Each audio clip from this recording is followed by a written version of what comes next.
Good morning, this recording is for Pre-Algebra Chapter 9, Lesson 5, and we're talking about congruency, basically how we can prove two figures are congruent.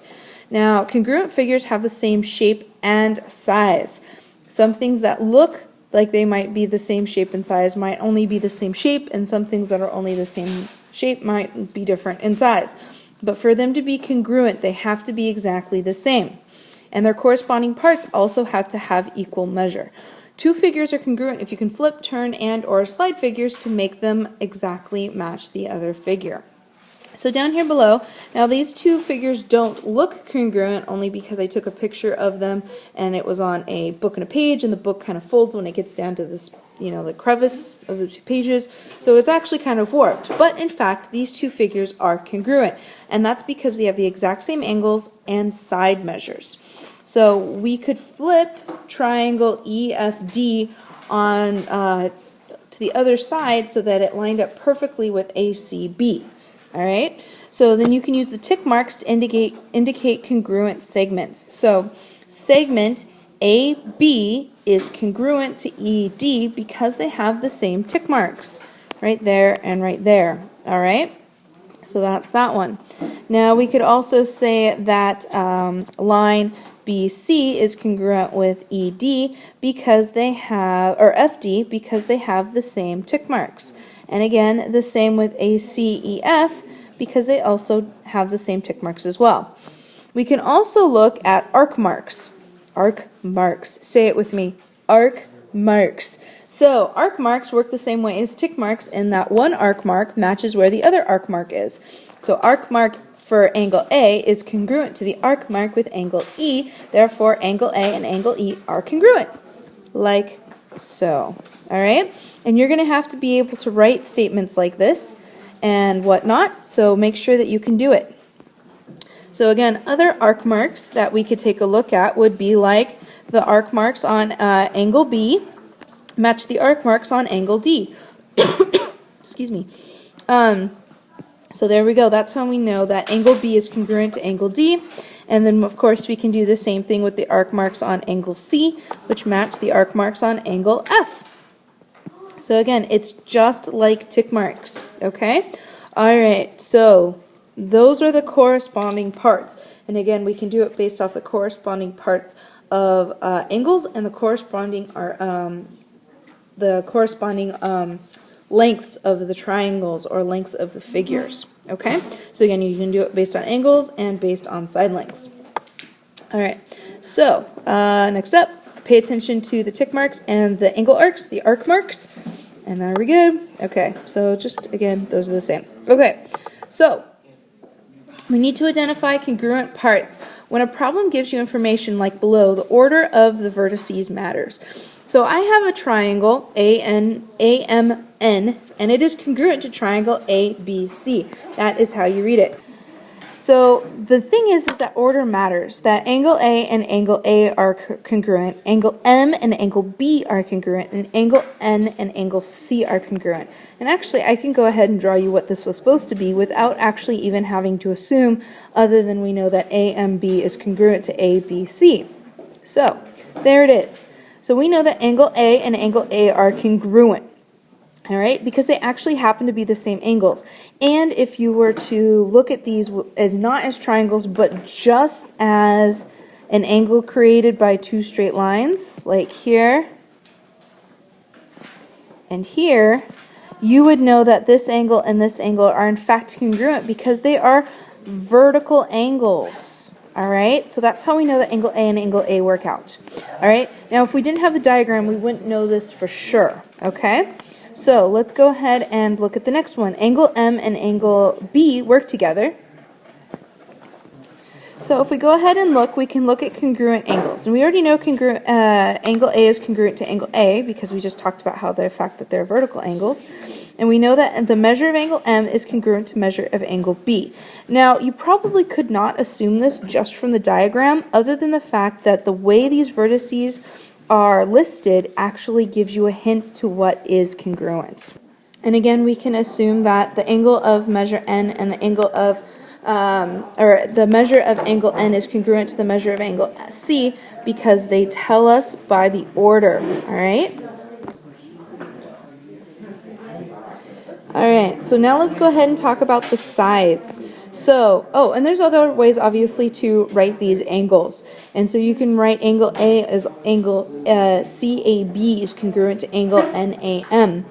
And angle ABC is congruent to angle AMN, and angle MNA is congruent to angle BCA. All right, now we're ready to talk about side lengths. Now the side lengths are a little bit different, but again, we can tell using how the order of the vertices work. So, congruent sides, side MN is congruent to side BC. Now this is something, again, that you wouldn't necessarily know other than the fact that they are labeled. So we know that these two are exactly the same, all right? So there we go.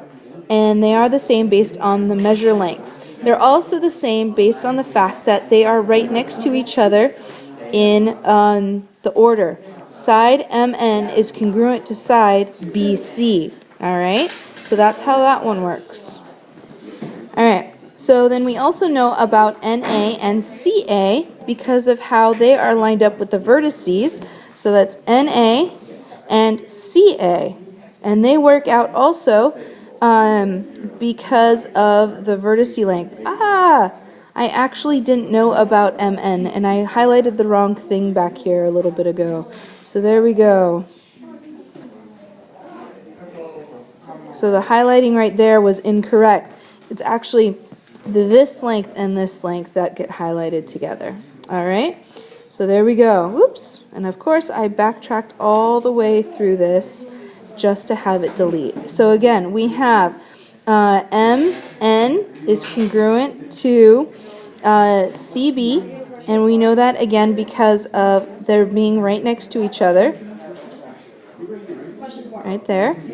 And then we also know about NA being congruent to CA, and we know, and that's again based on the measure lengths right there. And then we also know about MA being congruent to BA. And again, because they're right next to each other, right there and right there, we can assume that because we know this statement is true, the statement about the triangle right here, we know that all of this is then true, okay? And we can also look at the diagram and figure that out as well. But just based on the order of the vertices in my congruent statement right here, right there, we know that all of this is true. Okay, let's move on. Sorry if that was a little broken up, guys. I had a lot of people stopping to ask me questions. All right, let's go ahead. We already figured that out now. Okay, so find the distance from N to M, M to N. Well, since we know that MN is congruent to BC, and we know that BC is 100 yards, therefore MN must also be 100 yards because of the congruency statement. And again, all of this we can assume just based on how the vertices are written in that yellow box right there. All right, so let's go ahead and do the same thing. Now, I am telling you that triangle ABC is congruent to triangle DEC, all right? Because I've told you that they're congruent, we can make a ton of assumptions about this figure over here, all right? And this goes with this triangle right there, okay? So let's go ahead and list out all of the assumptions we can make. Since we know that ABC is congruent to DEC, we can say that side AB is congruent to side DE only just based on how the vertices are written, okay? So those are those green lines. AB is congruent to DE, all right? We also know that side BC is congruent to EC just on how the vertices are written up in that congruency statement of triangle ABC is congruent to triangle DEC. We also know that side AC is congruent to DC, and just based on the congruency statement. We don't even have to look at the diagram to know this, all right? And then we can also make some assumptions about the angles. Angle A is congruent to angle D just based on their locations in the congruency vertices statement up above. B and E are congruent, and BCA is congruent to ECD. Check that out, okay? So again, we can make all of those assumptions. We wouldn't even need to have this. We don't even need to have that to figure it out. All we need to have is the fact that it is congruent, which is this statement right here. All right? That's all we really needed to have to figure out these 6 statements. All right, so what is the length of AC? Well, we know AC is congruent to DC, and DC is 50 meters, therefore AC must also be 50 meters. All right, so identifying congruent triangles. Think of these as laws that you can use to prove things. By stating what you know about triangles, you can write a statement that will then prove that the two objects, triangles in this case, are congruent.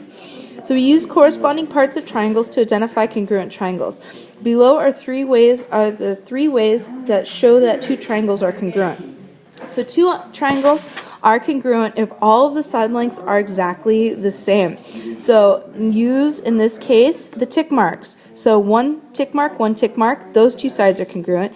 These two sides are congruent, and these two sides are congruent.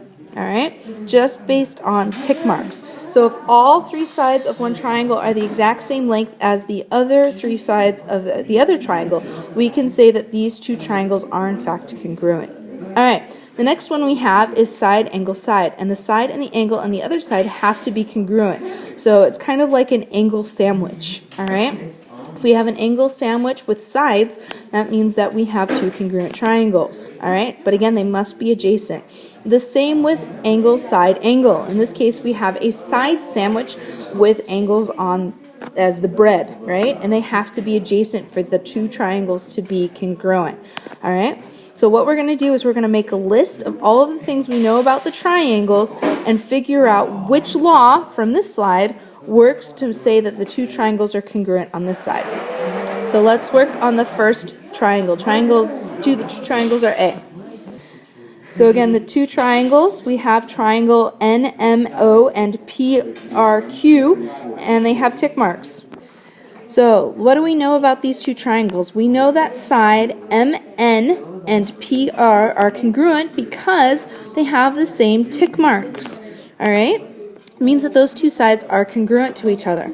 We also know about measure of angle M and measure of angle R because they have the same arc marks. All right? And then we also know about side MO and side RQ, which are congruent based on their tick marks as well. And they're all adjacent. We basically have an angle sandwich, which means these two triangles are congruent. Triangle MNO is congruent to triangle PRQ because of side, angle, side. Now, when you guys are doing answers to problems like this whole thing is the answer, all right? You have to say what sides are congruent and what angles are congruent, and then also give the congruency statement, saying that the two triangles are congruent by which law, all right? So again, all of this is the actual answer. You have to say what's congruent, and that has to give me enough information to provide the fact of which law is actually telling me why these two triangles are congruent. So let's go ahead and do the second one, B. Now B is a little confusing because some of the angles are the same and some of the line segments are the same. So let's go ahead and look at angle WAB being congruent to XAB. All right, so they're congruent, and we know that based on the arc marks right there, those two arc marks right there, right? Okay, now we also know something about the sides. We know that side AB is congruent to side AB. So the fact that they're the same side for both triangles means that they're in fact congruent. So if you ever have the triangles touching each other and it's obvious that both the sides end at the same place, you can say that they're congruent because side AB works for triangle WAB and it also works for triangle XAB. All right, so that's why they're congruent. And we also have two right angles right there. All right, so that would be angle ABW is congruent to angle ABX, and they're both right angles, right? So that might have been a little fast, so let me write it out slow. So there we go. Those are it. So they're both right angles, so they both have the same degree measure, which means we actually have a congruency statement based on angle, side, angle. And notice how we have a side sandwich with angles as the bread, which means these two triangles are congruent based on the fact that they are a side Angle, side, angle, which means that they are congruent based on ASA. And again, you need this whole part as your answer when you're doing these problems. All right, guys, I'm done. Bye.